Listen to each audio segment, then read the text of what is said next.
अस्सलाम वालेकुम वरहमतुल्लाहि वबरकातुहू। दोस्तों, मैं मौलाना Mansoor Jamkhed Riyansh multi trade private limited में अल्हम्दुलिल्लाह 2 साल से काम कर रहा हूँ। तो मैंने हमारे गांव के मामी है, उनके बच्चे को एक शिकायत थी झटके आने की। तो इस वास्ते उनको अमृत जूस का हमने इस्तेमाल कराए थे।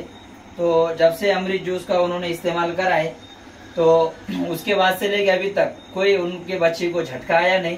अब हम पेशेंट के ज़बानी सुनते हैं, बच्चे की माँ से सुनते हैं कि दवा चालू कराने से पहले, अमृत जूस चालू कराने से पहले इनको क्या बीमारी थी और अमृत जूस चालू कराने के बाद इनको क्या फर्क हुआ और उससे पहले इन लोगों ने कितने लाख रुपए दवा खाने में डाले, हम उनके ज़बानी सुनते हैं। तो मामी, आप बताएंगे कि आपके बच्चे को क्या तकलीफ थी?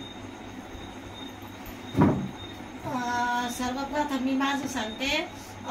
माझं नाव विजया कोंडीराम घोडके, राहणार मी जामखेड। मी एक अंगणवाडी हेल्पर आपलं सेविका आहे। तर माझी मुलगी जन्मताच डॉक्टरने सांगितलं की ती मतिमंद आहे।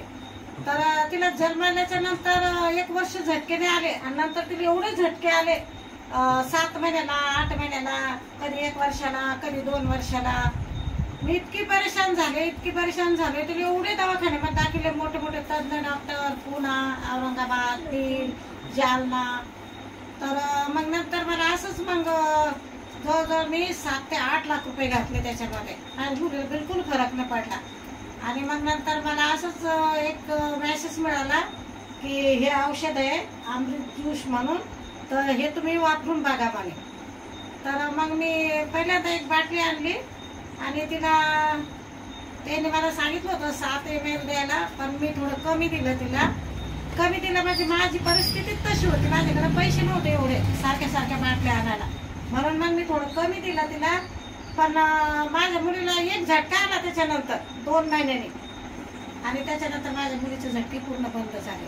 आणि हे औषध मी तिला जवळजवळ 1.5 वर्ष झालं तसं देते आणि अजून पण तिला देणार, मी भरपूर देणार। माझ्या मुलीची एवढी प्रगती झाली, माझी मुलगी वेळेवर जेवती, आता स्वच्छ राहते, स्वतःला तिला सगळं कळतं, भाज्या कळतं, सगळं कळतं तिला। पहिलं तिला काहीच कळत नव्हतं आणि विशेष म्हणजे आता ती हे अक्षर पण काढते। डॉक्टर लोकांनी सांगितलं मतिमंद, पण मतिमंद नव्हती ती, गतिमंद होती। पण या औषधाने एवढी सुधारणा झाली माझ्या मुलीची की मला तरी वाटतं की असं जर काही पेशंट असतील त्यांनी हे औषध घ्यायला काहीच हरकत नाहीये। दवाखान्यामध्ये भरपूर पैसे घालतो, इथं तर एवढे पैसे घालायची वेळ पण येणार नाही। माझ्या मुलीची आता